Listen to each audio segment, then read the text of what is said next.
Hey guys, welcome out to Revolution tonight. We're going to be continuing our examination of Scrivener's 190 list.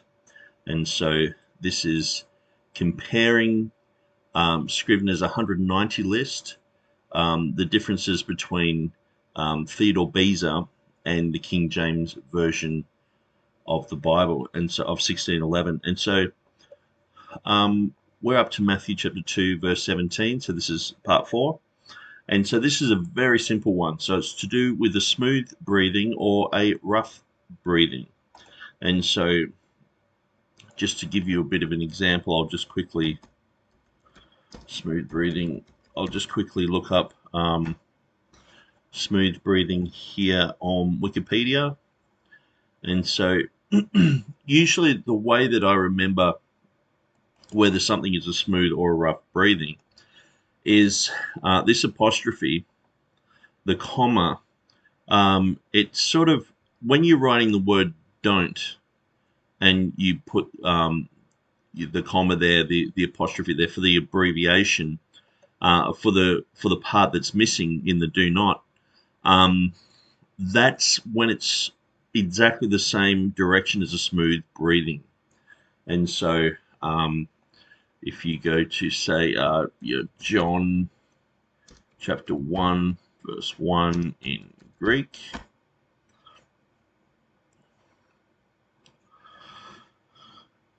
you will see N, the very first word of John. So this is one of the first things you'll learn in Greek is the breathings. And so because the first thing there is a smooth breathing. See, if you notice, I'll just enlarge in that. If you notice there, that goes the same way as if you were to write don't. Now, if it was the other way, this wouldn't say N, it would say hen, or that's probably a little bit guttural. It's hen, just basically a rough breathing. It's like a H is in front of it. And so this helps you when you're reading the Greek in arche and hologos, ki hologos en pros ton theon kai theos in ho logos. So let's just jump to this variation, and it's a very small variation here. So this is the difference between Yeremiah or Jeremiah, trying to get the H without pronouncing it too hard, or Jeremiah. Jeremiah or Jeremiah, that's better, rather than a Hebrew, or some sort of Arabic word. And so, as you can see, I haven't really bothered to look up a lot of this because it's such a simple thing. And really, in the King James Version, it's untranslatable. This is one of those untranslatable things. Or it is translatable in a sense where it's a H or an I, basically.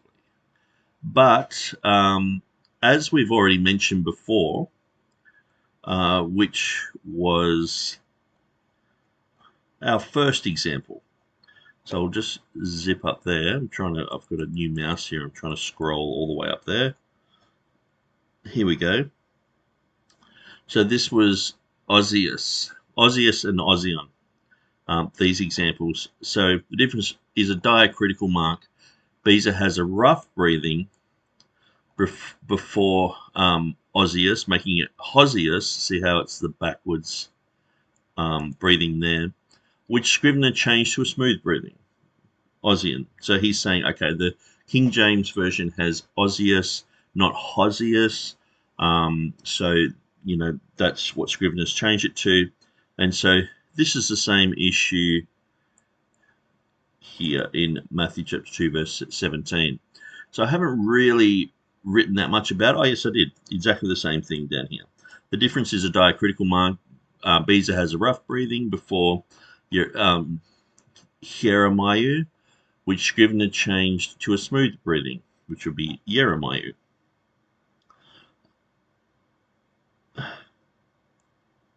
Scrivener says to see also Matthew 16:14 and Matthew 27:9. So I'll just quickly open those up. And hopefully we've got the Greek there. Yeah, so it's got the smooth breathing there. Smooth breathing there. Yeah, in Scrivener's. I know it says here it's Beza's, but that's why on my website I'm going through and checking absolutely every single one. Because if you go, say, to Bible Hub, now, if you go to the normal Greek text page where, say, Matthew 2:17 here, it gives you a whole bunch of data. Then it goes down and it's got Nestles, Westcott and Hort, Tischendorf. So down the bottom, it actually has additional parallel Greek. I'm not sure why they don't just put it all into one. I guess it probably helps their algorithms. But down the bottom, it's got Beza's one. But you'll notice that Beza has the smooth breathing here. So this is where it can get quite frustrating because sometimes you're copying things into websites or you find something, it's online, it's free, it's public domain, and so you copy it over, but it's not accurate. And so that's why on my website, say for example, in Matthew, I've gone through up to about Matthew chapter 6. I think it's Matthew chapter 6 and verse 2 is the one that I'm up to, where I'm actually taking a snapshot of Beza and then I'm checking it. So it's actually not there. So it must be, I'll just go to chapter 5, verse 2, because I know that I've done that one. I've done the whole of chapter 5. I've just started chapter 6, so that's why I thought I might be there. And so usually if you go down the page, oh, I haven't got the snapshot there either. But what I know that I've done with the whole of chapter 5 is I've checked this with Theodore Beza's, and probably a better example. I'm making myself a liar here now. Matthew chapter 4, verse 2. Here we go. So here's Theodore Beza's. Now this is obviously an older type text, black and white, but I've taken a snapshot of that, and that shows you there. And yes, usually I've got the word checked. I actually started deleting the word checked because I was like, well, if I've got the picture there, that means I've checked it. But sometimes I've got the picture there and I haven't checked it. So it's a little bit confusing. But so it's going to take a little bit of time to sort out these tiny little issues here and there in Matthew. In the whole New Testament, with comparing that to Theodore Beza's. So anyway, I'm sort of rabbit trailing there. They were just two links that Scrivener said to look into. And so both of them had the smooth breathing in Scrivener's text. So if we go to the top of our page here, 190 lists, or sometimes 191 lists, it was commonly known as a 191 list when I first started looking into it. And then when I started doing my own research into it, Scrivener said it was 190 lists. It was like, okay. So, but people were saying it's 191. I think it might have even been D.A. Wade or someone like that. So here we can see it says 17 Yeremiah, Sik, Beza, and then it's got to look at these examples here, which we just looked at. And okay, that's interesting. So it's saying to look at Beza's, he's looking at 16, 14. So they were the ones we were just looking at. I might even just quickly look them up in Beza's if I am able. And so this is what Beza has. Jeremiah, he's got Hick, Sick, Beza 1 in, what's that, 16, 14. Okay, so basically to decipher that, you got Matthew chapter 2, verse 17, Jeremiah. So that's the change that's been made. from Jeremiah that Beza is talking about. So I think what Scrivener is saying here is Beza actually does have the smooth breathing further down the road. So what I'll do at the moment, I'll drag Theodore Beza into the conversation. So here is the Jeremiah. So it's interesting here, like I was saying, it's a little bit foolproof when you're going through here because you can see that he does have Jeremiah here in the Latin, in his Latin translation. In the Latin Vulgate, it's Jeremiah. So it's the I instead of the H sound. I guess that would be the rough breathing or the smooth breathing.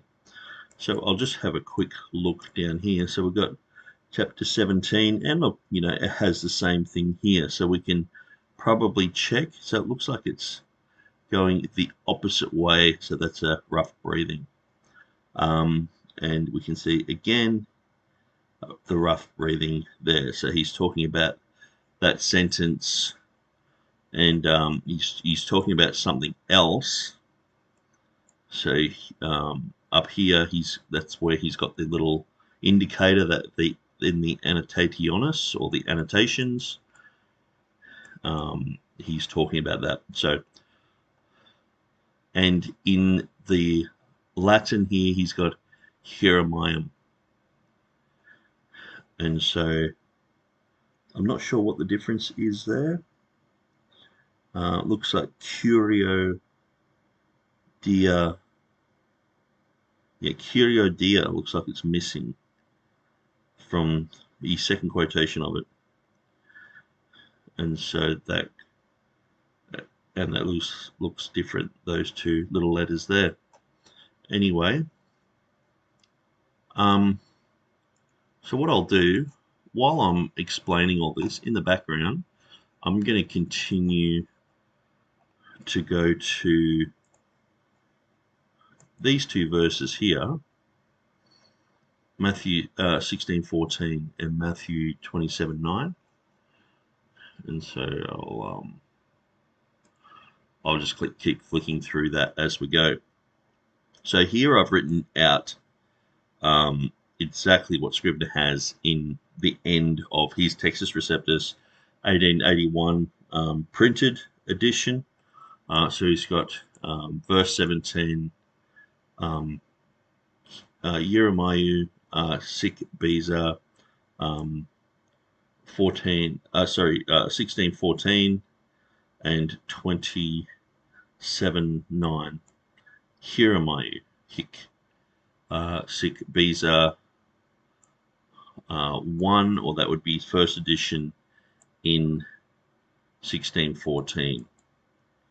Okay, so it looks like Beza may have the smooth breathing elsewhere, and so and that's what we'll check. But what I'll just do, I'll just go through some of these pictures. Okay, so this one here,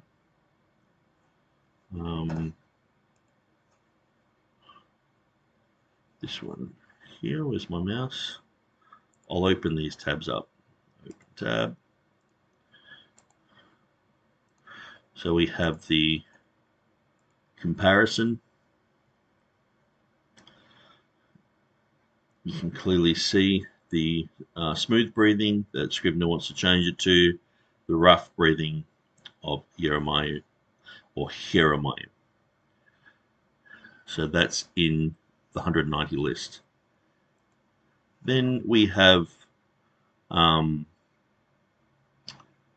Scrivener's 1881. So this is the main text of that same document.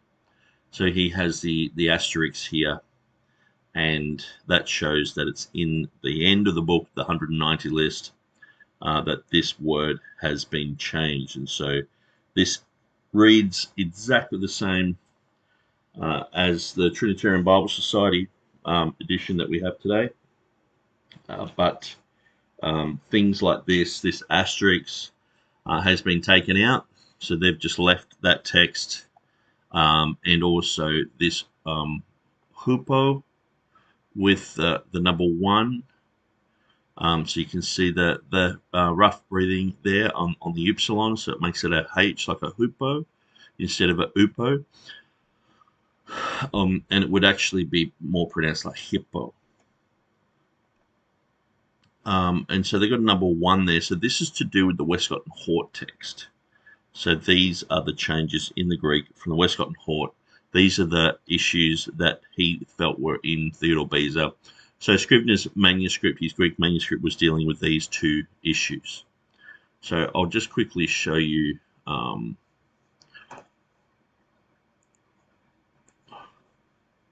this here. So we can zoom in a tiny bit. Verse 17 here we are. So Jeremiah with the asterisk pointing to go to the 190 list at the end of the book. And then we have the UPO. So the UPO has the number 1 here, and it has the Westcott and Hort reading is Dia. So it shows you there the difference. Okay, so I'm just checking off where I'm at on Beza. Okay, I'm only up to chapter 6 there. I'll just keep clicking through. Let's have a look at the next image. So this is the one of Theodore Beza that I was showing you. And sometimes it can be hard to make out the diacritical marks. If you go to one of the best pages that I've found, it's very, very helpful, especially if you're writing a lot about this stuff. Like when I'm doing this here, to find, the smooth breathing, the rough breathing, sometimes it might just be a epsilon with a, the symbols, the acute symbols and things like that. One goes one way, one goes the other way, the breathing marks.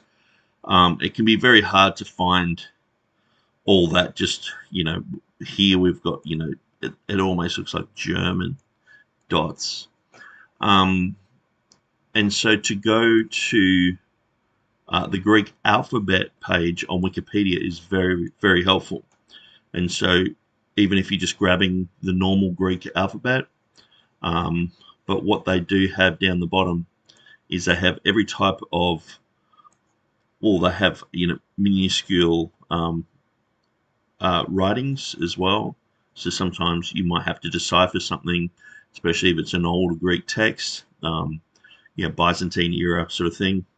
But then if you scroll down, you have all sorts of Coptic letterings. This one here is gold. This is the one with all the coding in it. And so you're looking for an Omicron with a smooth breathing, with a dative. The datives like the iota. Subscript. I always call it the dative because they're basically, that's what it is. So you've got the iota subscript underneath. So to find, this particular one with a smooth breathing or a rough breathing and an acute symbol, you can be searching for ages. But if you know what you're looking for, you can just jump onto this Greek alphabet page on Wikipedia, and it'll help you if you're doing this type of work. So I just sort of mentioned that. Okay, so that's the image of Theodore Beza that we saw. So I'll just close that down. So here's the King James. And it says, then was fulfilled that which was spoken by Jeremy the prophet, saying, so it's interesting that some of these symbols like Jesus, many times if you're looking at the 1611, can be Jesus, Jesus, or, you can sometimes picture that maybe they didn't have their pronunciation of the J wasn't as harsh, but it's hard to think like that. And I guess, that's got to be proven. It's pretty hard to prove phonetics in history.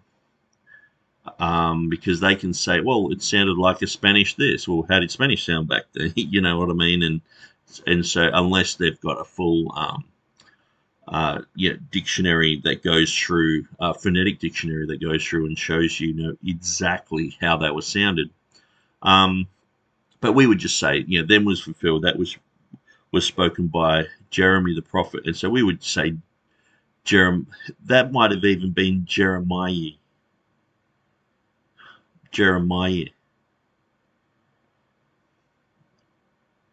The I we look at a Jeremy like it looks like creamy biscuity, sort of MIE at the end, and so that's the 1611. So this is what Scrivener looked at, and he said it's got the J, which is equivalent to the Hebrew Yod, to the Greek smooth breathing B.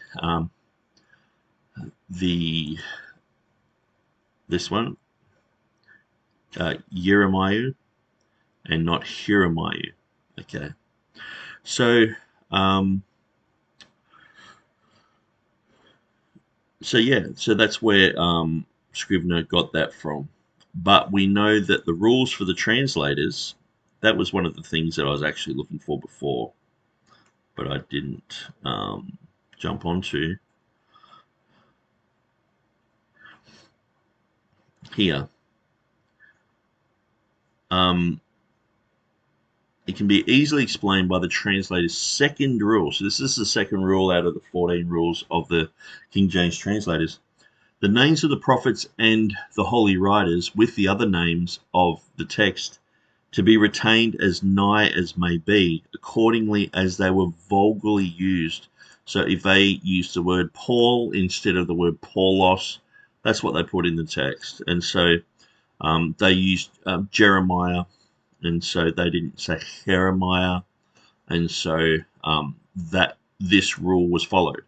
So that's why that makes Matthew chapter 2 verse 17 completely untranslatable. So it doesn't matter if you got this or this. The King James translators were going to say Jeremiah. The Latin is Jeremiah, but they were going to say Jeremiah anyway, because that's just how it was pronounced. That was the usage in England at the time. And so they weren't going to break that rule. They were going to keep that rule, and they were going to continue on with that. So what I'll do is I'll just see where I'm up to. Okay, so I'm only up to chapter 9 there. I'll just zip through a little bit further. So we're looking for chapter 16, verse 14.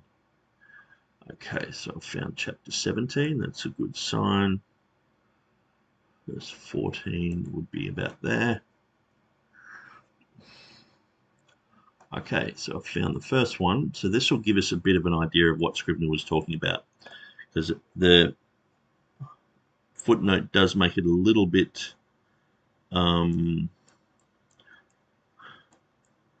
confusing. So he has here Jeremiah, and so he has the harsh breathing there. Actually, sorry, no. Jeremiah in the Latin. That's interesting. One second. I'll just compare these. I think I've just confused myself a little bit, so I'll just...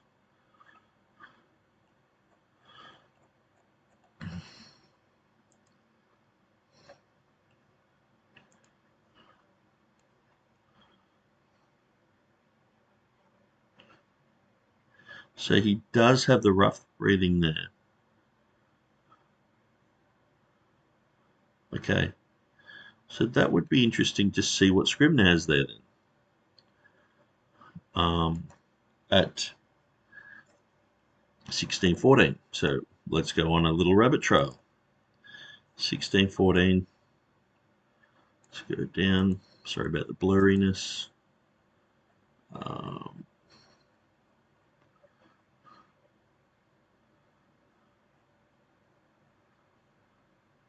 We're in at 6. Go down a bit.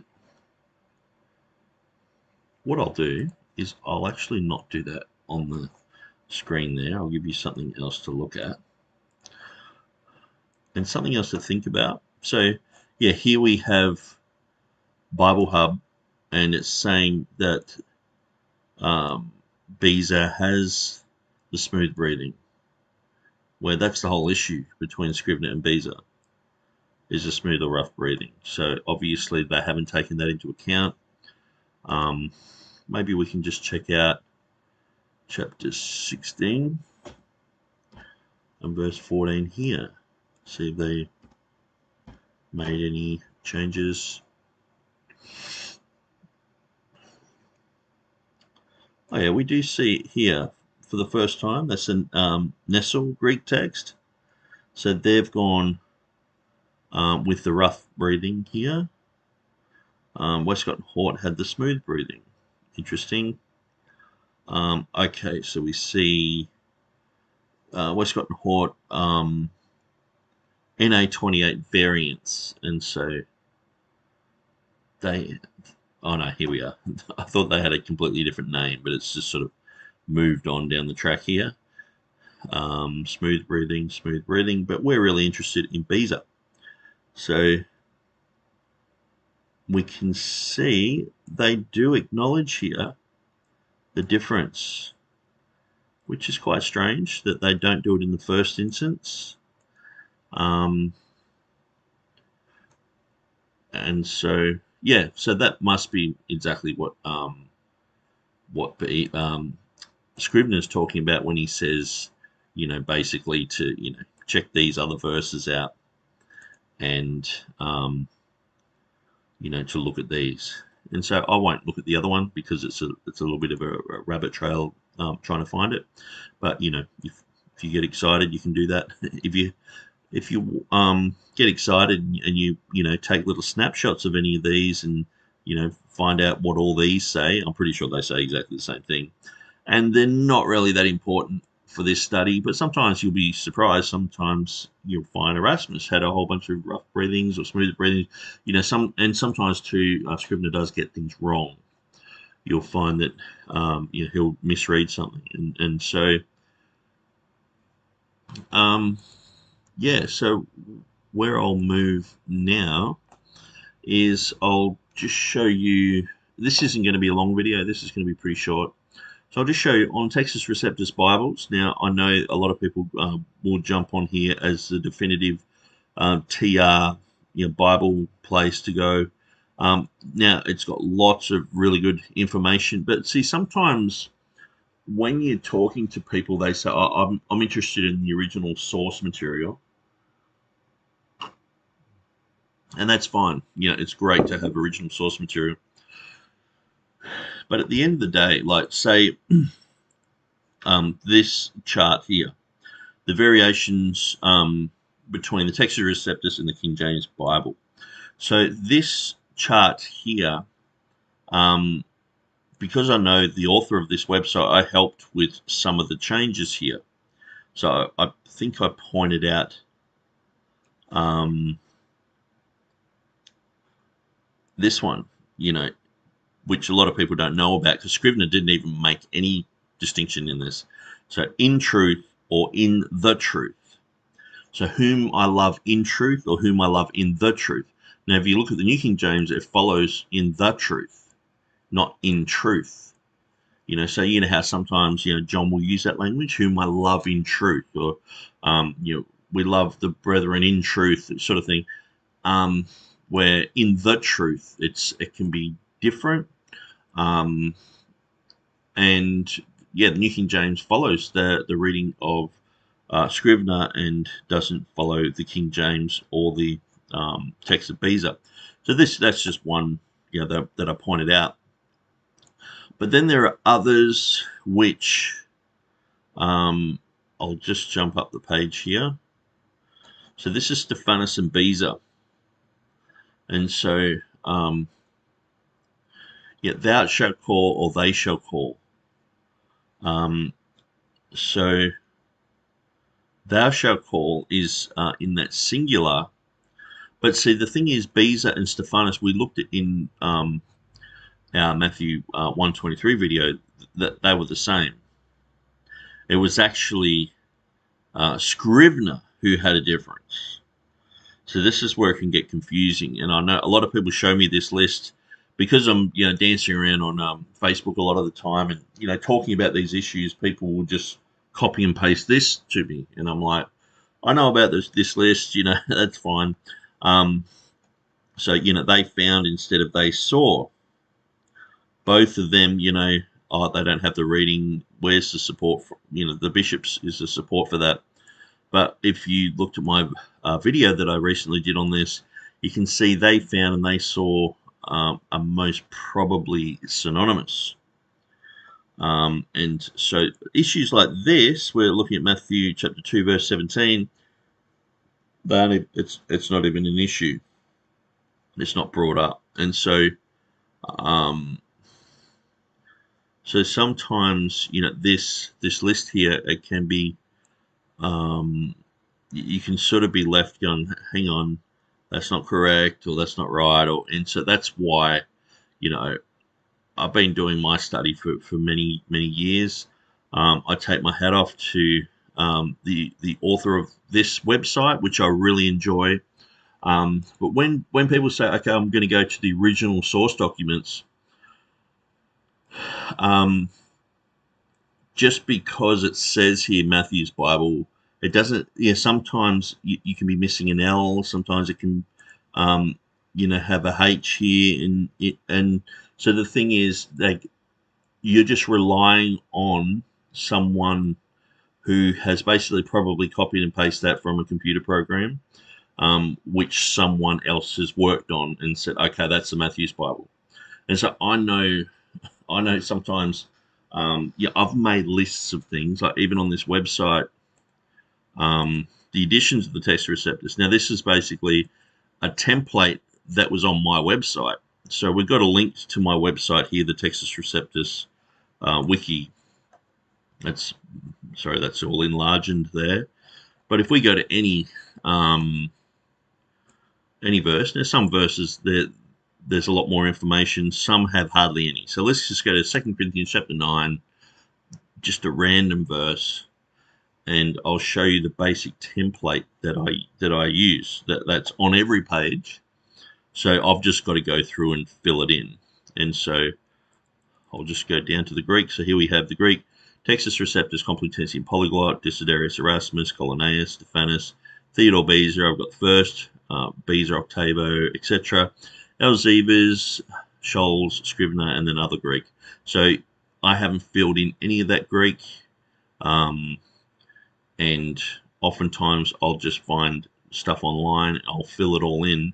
But then as I get to this verse, then I double check everything. And so you can tell this is just sort of copied and pasted from my page, Complutensian Polyglot, Erasmus, you got the 5 editions there, Colonaeus, Stephanus's editions, and so it's pretty much absolutely like even the Edito Regia, or the Royal Edition, it's got that written there.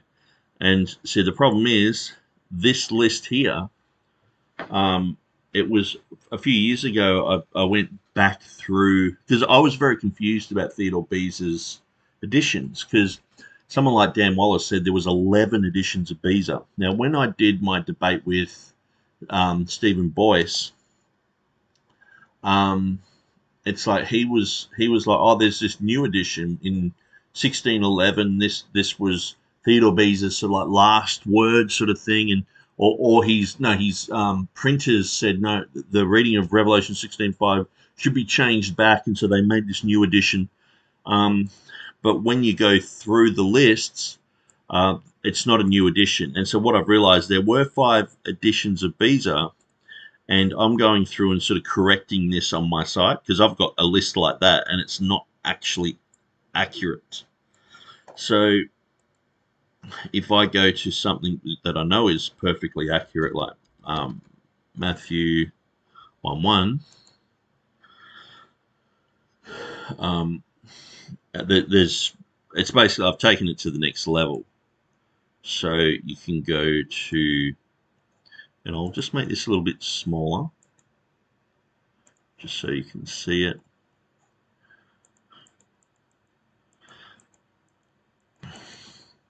So what I've done is I've figured out that the first edition was in Latin. So this is where I was getting confused. So the 1556, 1557 was in Latin, and this is counted as Beza's first major edition. And so I've also got links to Google Books, to Hathy, to the Bodleian, to E. Rara, etc. And so then underneath this umbrella here of number 1, then you have the 1559 edition and the 1563 edition. Okay, so what he did, he basically had his Latin and annotations underneath there. So then in 1565, this is his first Greek edition, but it's counted as Beza's second major edition. So that's where I was getting a bit confused with this type of thing. So I was like, oh, that's his first edition because it's his first Greek edition. And I'm trying to find these 11 ones of Dan Wallace, and I'm sort of getting to the point where I'm like, some of these don't have any changes. I'm struggling to find where the changes are, and but so anyway, this is number 2 here, and so that goes right up to 1580 with some other additions. Then number 3 is a 1582, and then we have a minor edition in 1590. Number 4 is 1588 with 1590, 1594, part of that, and then the 5th edition. So I said 1598, 1588, I should have said here. 1598, that basically had a minor edition in 1604. So there's only 5 editions. So that's why when I was talking with Stephen Boyce, I was able to go, no, there's only 5 editions, because I'd struggled to figure this out, because that was my previous thing. Was like I was all over the place, it's like, and I didn't include the first real edition, the Latin. And so, and the thing is too, in a lot of places it's counted like this, which is, it's confusing, because this ends up being Beza's 4th edition, and this ends up being the 5th, but it's like there's no difference between them, and so it's not actually an addition. And so then we got the Elzevirs, Oxford Press, these other ones, and so so yeah, you can see why it's very important to go back to these original documents, check out the sources, and get our head around these things, because many times we're copying and pasting from other websites, getting information from other people. Now, where did I get this information mostly from? It was from Jan Kranz. I'll actually go to his site, Jan Kranz. And if we were to look at Beza, so he's got the Beyond What Is Written book, which has a lot of strange things in it that I've constantly been trying to expose. And so he has a blog.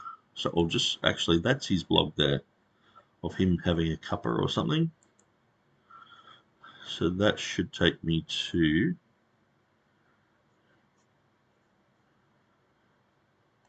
maybe it's that one, the Amsterdam New Testament web blog. I think that's it. Yeah, so here we go. So here we have major editions. So he's got one, two, three, four, five. Okay, so it's very helpful, and a lot of the links where I've got had the ability to link to those things. Then he's got the special cases, and so I've had to put them underneath the umbrella of number 1, 2, 3, 4, 5, and then also minor editions. And so yeah, then like there's a Latin only one. So basically I've gotten this information and I've just put them underneath the 1, 2, 3, the 5 editions. So then that's why when I was showing to Stephen Boyce, I was like, well, it's not just my idea that there's no such thing as a 1611 edition of Beza.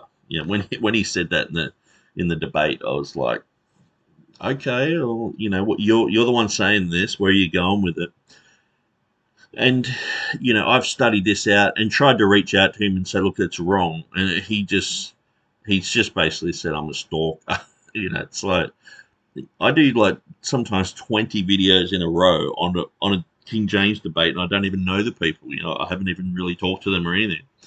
But when I'm doing a debate, I reach out to him and I'm like, you got this wrong. And he's like, no, you're just stubborn. You're a fool. It's like you half the time and that's the thing. It shows that these guys have absolutely no respect for just truth. I mean, I was like, look, don't just believe me. Then just go to Jan Kranz's blog. He's got the 5 major editions there. There's not a 6th one or 1611. Anyway, I just sort of bring that up. So yeah, and he's also shown where there's updates to this list. And if you go down in the comments, some people are saying, yeah, there's other issues here and there, and here's another edition that I found, and here's another. Google Books they just released this edition of this and that, and so so I've kept that pretty much up to date. Okay, so I think that's about it. So we can safely say that at the end of the day, this issue of Jeremiah or Jeremiah is untranslatable. And as we will see here on Textus Receptus Bibles, because he doesn't have any of the pointing, any of the breathing marks or anything like that in the Greek, it's just not even an issue. Scrivener and Beza, you can't tell the issue here. So I know a lot of people like to read Greek that way because modern Greek, most of the breathing marks and things like that, it might have a few acute symbols here and there, but there's hardly any compared to the Byzantine era or even Reformation era type of Greek printing. So when we look here, New Testament variants, it's only showing issues between Westcott and Hort, Alexandrian text, TR, BM is UPO, but it's not showing anything to do with Jeremiah or Jeremiah. And when we look at the variants, he hasn't even got it listed there as a difference between Stephanus or Beza or anyone. So it's really not much of an issue. So there we go. We're at was this video number 4? I'm pretty sure it is. And so another one that is not translatable in English, but it might make a bit of a difference if you were to translate that, say, into Latin, or where they use the harsh breathing, or there might be who knows, I don't know, in Spanish it might be Jeremiah is the popular usage, and so they might use that. So there's nothing wrong with Scrivener showing this and making this, pointing this out and saying, well, this is different, but I don't think that we should really be changing the Greek there from the English, because the rule was basically, I'll just read that rule again. The rule was basically to, sorry to bounce you around like that, the names of the prophets and the holy writers with the other names of the text to be retained as nigh as may be, accordingly as they were vulgarly used. So if we've gotten an English word and we're saying, well, we're going to change the Greek of Beza accordingly, it especially when pretty much everything else is saying the same thing. I think it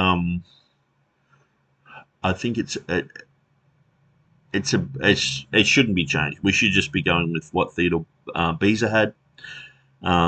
Translating that into English, the usage according to this rule, they were saying Jeremiah, not Jeremiah, around 1611, and so they went with that. But in translating into other languages, if we are to apply these type of rules as well, I guess when they get to those issues, they're like, well, we use the word, however they say it in Spanish or however they say it in Italian or whatever, and so they would use that particular usage. I guess it's when you're translating it into languages like, say, the Latin, which are sort of stuck in time.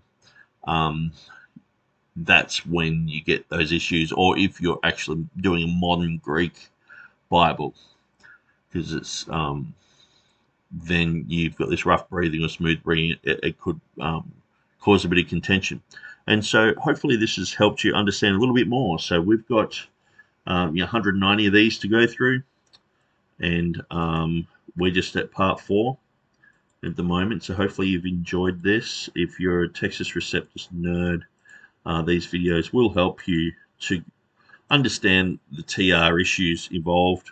And like I said, I've done quite a lot of work on this. And at the end of the day, like I said, I think there's about 10% of these are translatable. So if we just quickly look at what we've gone through so far, Osios or Hosios, it's not going to matter in the English Bible. Kalasusi or Calesius. We're looking at the singular or the plural, and like I said, at times the singular can become plural because of the context, and we see that in the marginal notes of the King James. Edon or Euron, we were looking at that, how synonymous they are, and how both can mean they saw, because we saw there was another verse that had, and I perceived, Paul was standing in trial and someone says, I perceived that, and it was using Euron, and so we saw that the word saw can be used. And so then we got Jeremiah or Jeremiah, and so we see that's another issue like Matthew 1:8-9. It's untranslatable. So we've gone through 4, and I don't think any of those really are necessary. And I would love to have your input on that. And yeah, okay. Well, I think I'm going to leave it there. Just a short video. God bless you guys, and we'll see you next time.